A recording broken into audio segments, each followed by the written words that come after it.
Get close, everybody, because they will continue enduring. It gets so lonely here. Where were we? Here? Let's go. The doors of the cupboards, meanwhile, are ajar. Of course, they are ajar. The shelves within depressingly bare. A quick search reveals a handful of edibles, but there's precious little to be getting on with, huh? If you wish to live here comfortably, you'll have to look into foraging. Then go do it. You ate very little last night and your stomach is empty. And I guess our legs are healed now. I guess that's no big deal anymore, even though we were running away from something that was life-threatening, and I guess it's okay now. It was the malcontented rumblings of her stomach, in actual fact, which roused you from your slumber. Well, at least it's better than the stupid song the mermaid was singing the other night. But your body seems to be very far away indeed, much like the gray clouds which choke the sky. Okay. You're not thinking of your own physical discomforts. Wait, let me just adjust the volume here to not so annoying. Yeah, there you go. You are dwelling instead upon the events of the night prior. You cannot help but think of the mermaid. Why the mermaid? Thought we were running away from something. I thought we were gonna have something a little bit grounded, not a fucking mermaid, but whatever. Did you truly meet an aquatic maiden last night during your nightly stroll when you could not sleep? It sounds unreal, especially now that the sun has risen and the shadows from the night prior have dispersed. You cannot quite believe it. It must have been a dream. But why then can you recall it so very clearly? You help yourself to the scant food and drink available to you, all the while thinking of your next course of action. Now what are you to do? You plan, of course, to return to the shore come nightfall, so that you might once again see the mermaid, but the night will not arrive for quite some time. Should I ask for food from the mermaid? You need to find some means of keeping yourself occupied until then.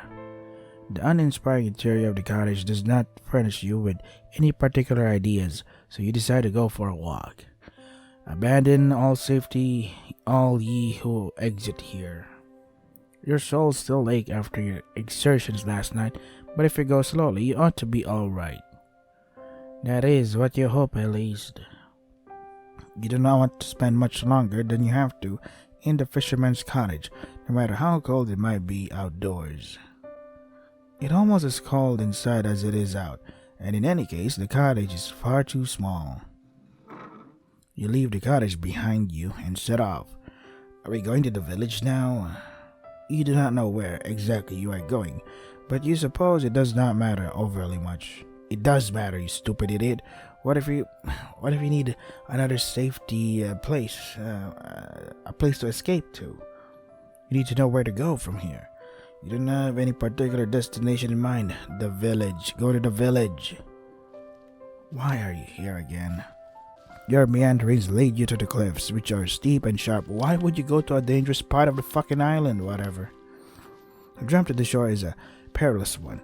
So much so that you have to wonder at how you were able to descend the cliffs the night prior to meet the mermaid. Why is the meeting place so inconvenient? You are rather more determined than you ever realized. Though I, of course, could not have told you that much.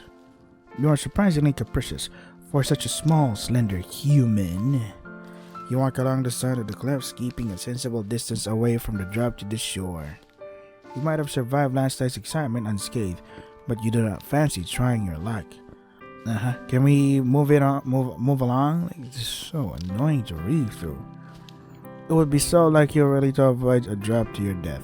In the darkness, it would so be like anybody else who would want to avoid death, only to stumble during the morning's light and take an irreversible tumble. Your fortunes have never been the fairest. So did we stumble or not? Your meanderings along the cliff revealed to you all manner of curious flora. You thought the night prior that the cliffs were weather blasted, but you can see now that your assumptions were incorrect. There are flowers here, very warm and bright, like the sun's light during the summertime. Or you think, with a flush of pleasure, the fair hair of the mermaid whom you are certain you spoke to last night. How does this help in, Aren't we supposed to scavenge for food or something? Whatever, I guess. These flowers are so very like her hair, it is uncanny. Step towards the flowers, drawn towards them, and sink down to your knees. The tall grass brushes your ankles like a caress, the morning dews wetting your skin. Your clothes are getting damp, as are your legs, but you care not for this minor discomfort. Why? Why would you put yourself in this position? You just have you have just had an idea. Why not make a gift for your new friend? What about scavenging for food? Whatever. What happened to survival first? Whatever, I guess. Make a spear to defend yourself from whatever that was chasing you. You are sure that she would appreciate it. Why would she not? She told you in a voice which was steeped with, dolor? That she had been feeling lonely. You want to see her again. And when you next see her, you would like to make her smile. I mean, she was already smiling when we were talking. Is that not enough? Greedy bastards. It is with this thought in mind that you begin to pick the flowers which are growing upon the cliffside. You sure that's really wise? Because after a while, plucked flowers will wither. So why are we doing this? These flowers do not have any thorns, and their delicate stems snap easily enough between your fingers. All the more flowers will wither. Why are we doing this? The flowers don't deserve this. Why? You take care when plucking these flowers to leave a substantial amount of stem intact. You'll need these stems so that you might twine the flowers together. You mean to make for your mermaid a diadem? Something she will be able to wear in her hair. You really think she would able to bring that back under the sea or something? No. You should just give her a rock or something. Something waterproof. Something that she could carry on underwater, under the sea or something. This tiara is certain to suit her. Now when she's underwater, she's so pretty. Anything would suit her. Give her a rock then. Continue to work slow and steadfast as the weak sun shines. It takes time, but you are eventually able to fashion something you are satisfied with. You only hope the mermaid will feel similarly, if indeed she really does exist. Carefully, you pocket your makeshift diadem, then decide to forage for some food. Oh, finally. Should have done that first, and then put the plucking of flowers last, because they will wither. You discover during your search some fruit trees whose sweet burdens are enough to fortify your spirits. For the present, at least. It is fortunate, really, that you are so excited about your moonlight rendezvous with the mermaid. Mermaid meeting again? If you were less focused upon the future and dwell on more in the immediate present, you might have more of an appetite. The emptiness in your stomach assuage? Yeah, I don't fucking. You return to the cottage, whereat you mean to wait for the setting of the sun. There is very little to do, you soon discover, in the cottage other than checking the cupboards and sweeping the floor, occupations which both feel depressingly pointless. There are no books to read either, with which you might pass your idle hours. Why would you expect that from a fisherman's cottage? You're expecting too much, girl. You do, however, busy yourself with trying to light a fire so that you might ward off the cold. The time is horribly slow in passing, in part because you have precious little to do, but also because you cannot stop thinking of the mermaid. Will she really return to the shore as she said she would? Can you truly trust her? No. Oh, you hope that you can. If she were not present at your designated meeting place, you'd think you would die from disappointment. You're sure you won't die from the one that was trying to chase you or something? I'm pretty sure that one's much more dangerous than what you feel, you know? Maybe it's just me. Maybe I'm the one who has survival instinct up to max. This girl does not have max. She did not max out her survival instincts. The seconds continue to trickle by, unchecked by any hourglass, and as they do, the sun sinks beneath the horizon. Part of you worries, however, that it might still be too early to search for the mermaid. Will she be there yet? Why not wait for the singing or something?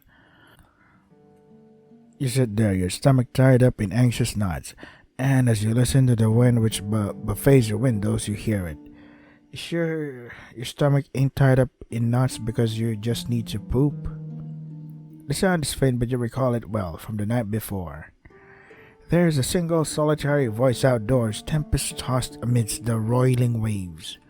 The voice is a high, clear one, silvery, if indeed voices can have colors, ha, like a finely polished dinner plate in a noble woman's home. I don't understand rich speak.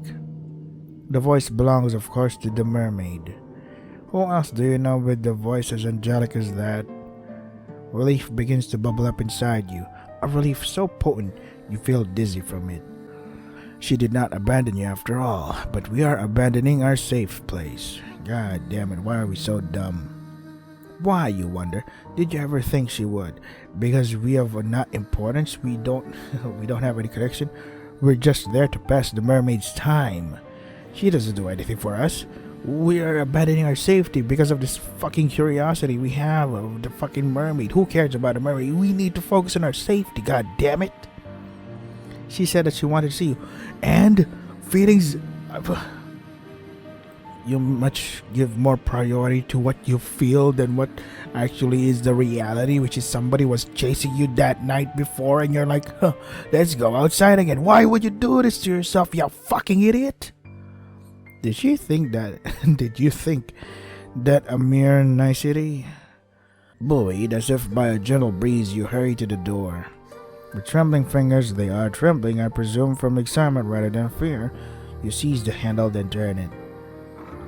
Oh, please, for the love of God, please show up and just kill me because of my fucking stupidity. Then you step out into the dark, inky night.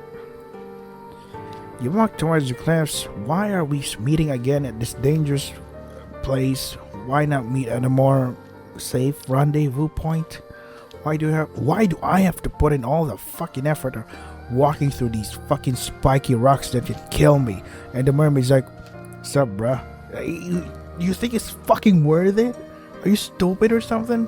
As you did the night prior, beneath the cover of the inky blue sky, the wind moaning fitfully with every step you take. Your soul still aches from your expedition the day prior, but you are able to ignore this discomfort.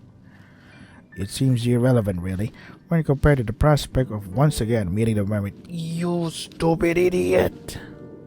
You have known her for only one night, yet she has come to mean more to you than your own well-being. That's a toxic relationship there. Like, what? Don't romanticize that shit. Why do you think...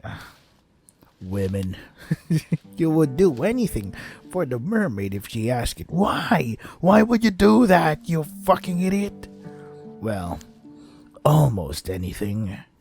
What does that even mean? You hurry down the sharp incline of the cliffs of the shore, to the shore, almost stumbling in your scuffed brown shoes, which really were not built with rock climbing in mind. Yet we fucking do it anyway because we're fucking retarded. Why are we doing this to ourselves? You stupid fucking idiot. So frantic are you in your attempts to once again make the mermaid's acquaintance. You very nearly fall. At least meet me halfway, you fucking mermaid fuck. Why are we meeting in a place where that can potentially kill me from just fucking going there? You fucking retard. It is a good thing that you will still have enough sense about you to regain your footing. Otherwise, this tale would come to a premature ending. Oh, God, when will we die? Eventually, you make your way onto the shore and approach the jagged outcrop of rock where you last saw the mermaid. There you are, you cunt! Like the night prior, the mermaid is perched upon these rocks, her fair hair strewn about her shoulders. When she sees you from across the shore, she ceases her singing, and her eyes light up. Or at least, they seem to. What the fuck? Okay, this is fucking getting obnoxious writing. So you have returned to me, my hero, the mermaid says, and then lightly she giggles. Or perhaps I should say heroine. Her praise makes you blush. You do not feel worthy of it. Ah, my throat hurts. Let me just... Nobody's ever called you a heroine before. Why would they? Why would they? You don't even think of yourself as a heroine. Just a victim. I used to be a victim that was running away from danger. Now, I am clearly inviting danger to come to me. Because we're fucking stupid. If a story were made about you, it'll be about dumb ways to die.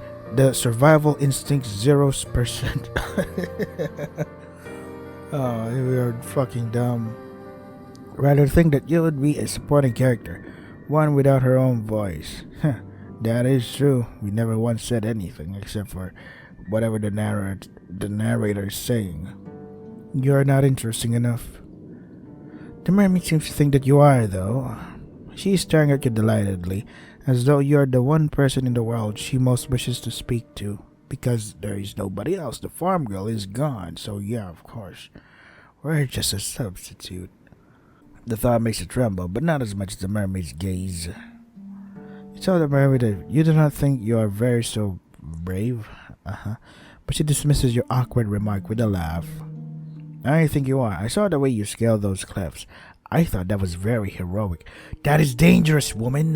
Why would that be full of praise? Why are you letting me do this? Oh, so she saw that, did she? Yeah, she just said, fucking idiot, pay attention. Then, did she see how you slipped down the cliffs, raising your palms in the process, and how you very nearly fell? And the mermaid's like, good job. Fucking idiot, I almost lost my life for that. And the only thing you say is, oh, good job, man. Are you fucking stupid? You really think that my life is worth shit? Jack shit. You've never been the most graceful of girls, but to have your failings exposed before a being as poised and as perfect as a mermaid. What's all this nonsensical praise about this fucking idiot mermaid? But then again, the main heroine is also a fucking idiot, so I guess it stings a little bit more. In fact, that the resultant grazes on your palms, your clumsiness wrought you. To tell the mermaid that there was nothing so very heroic about all of that. You were simply excited, that is all, to see her again. You weren't thinking. Yeah. A lot of the things that is happening is because the heroine here doesn't really think that much. Well, that makes two of us. I was excited to see you again. While closing your eyes. Excited to see you again. Lying bitch. She was. Naturally, I had a very good time speaking to you last night. I had hoped that we might resume our correspondence.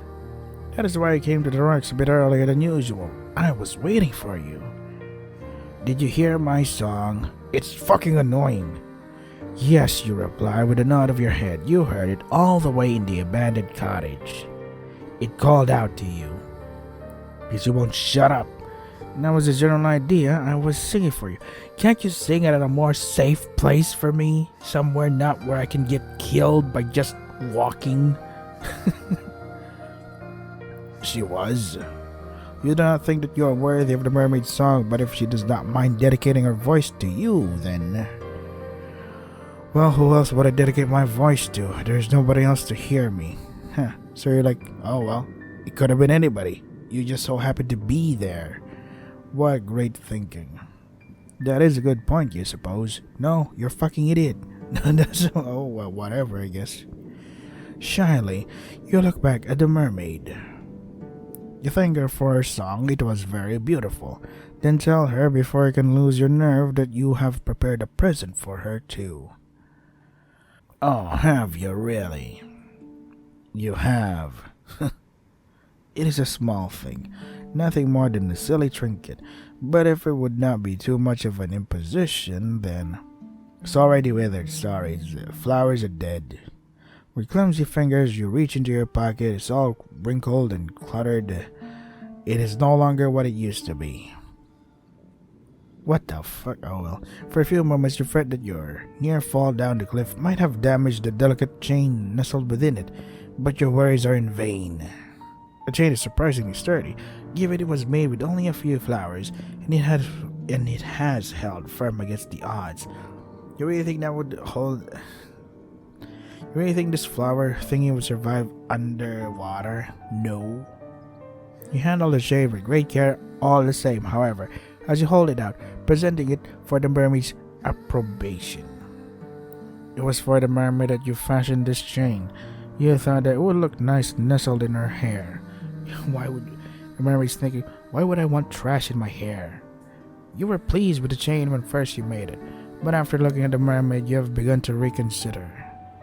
The mermaid's beauty is otherworldly, so much so it almost hurts to look at her. Your flower crown, by comparison, seems a very meager offering indeed. The longer you hold your gift out, the more unworthy it feels. And let me guess, the mermaid's gonna take it as is, right? You have half a mind, which is evidently so because of our poor decision making. We have half a mind. As the seconds elapse to snatch your silly, wholly unworthy gift back from the mermaid before she can judge you too harshly. But the mermaid's lips curve upwards into a smile, and in a voice so full of gratitude it makes your heart throb, she says, "Oh my, did you make this for me?" "Well, yeah," you reply, still feeling a little flustered. "You saw these flowers earlier when you went for a walk, and they made you think of her. Not," you hasten to add, "that you think her beauty is comparable to these flowers. I guess, flirting, whatever, I don't care. They are far inferior when contrasted with good looks." You simply thought. You are unable to get the rest of the sentence out, however, because the mermaid interrupts you, not rudely, but with something resembling compassion. Perhaps she pities you. She must be able to hear how your voice is trembling. Can she also see the way your hands tremor? Oh dear, faint at heart, never won the hand of a fair maiden, you know. Whatever. Whatever. Rich people problems, I don't give a shit. What happened to all your confidence? It was all used up from the running away from the danger thingy.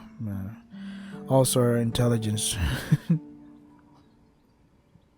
I think that your gift is a wonderful one. I did not at all expect it, but it really is pretty. Though I cannot take it with me, because it will die anyway. But then again, it's already dying. It's deteriorating as we speak. You look at your feet, too shy to meet the mermaid's gaze. Then you say very quietly that you are glad she thinks so, but she does not need to spare your ego. You have precious little of it left as it is. The mermaid seems touched by your shyness. Perhaps she likes her prey to be self-conscious, because she smiles. I am not simply saying these to spare your ego. I am not like that. Humans might spout platitudes as easily as they breathe air, but I do not compliment others unless I truly mean it. Is that not the point of speech? To have an honest dialogue with one another. If one party in a conversation is withholding their true intentions, then conversation is impossible. This conversation is making me sleep, and I have coffee with me. Playing games is a waste of my time, even though we are doing this conversation to waste time, to enjoy, technically, playing a game, but whatever. Particularly given my time above the surface is so very limited. Oh. You blush at this, more deeply still, and survey the mermaid beneath the full fringe of your eyelashes. Then she really does like it. Just ask the fucking mermaid. Did I not just say that? We are 100% idiotic, a moron, stupid, can't understand shit. Our comprehension, 0. You humans are so very funny. What with all of your second guessing? She was like that too in the beginning. She, of course, here come the comparisons again. The farm girl, the first one. My friend. The mermaid's answer is a simple one, but it makes her stomach clench regardless. Yeah, her friend. How could you have forgotten about her?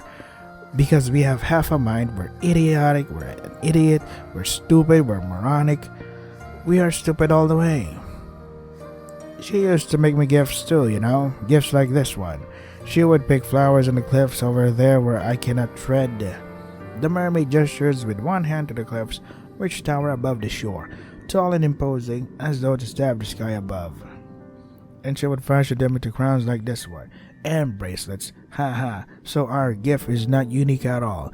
She has already got one. It's fucking unoriginal. We just wasted our time.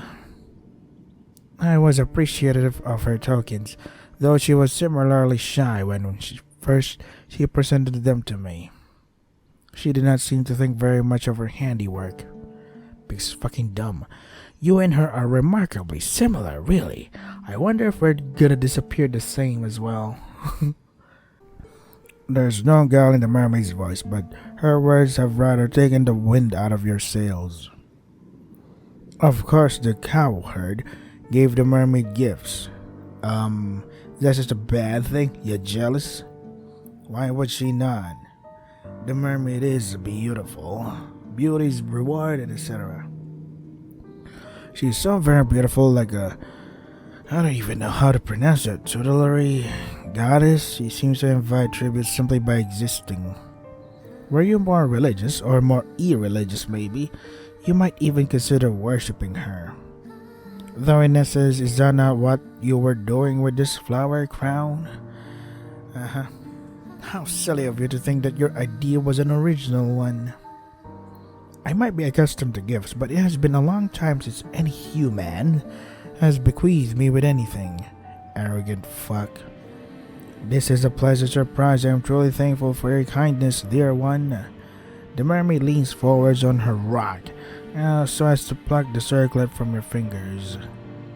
Her benevolent smile all the while is unwavering.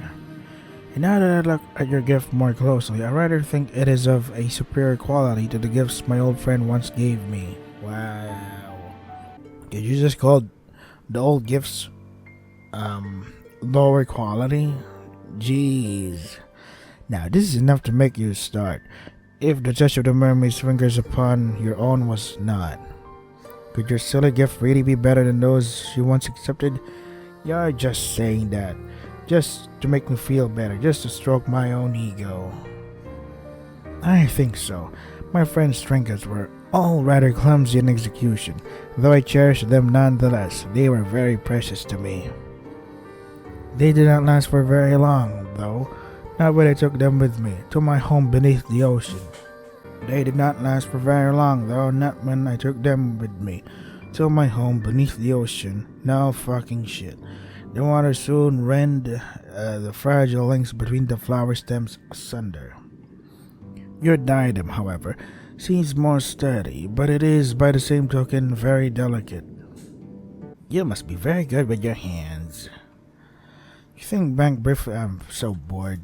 I'm bored now. So it gets so lonely here. Snore.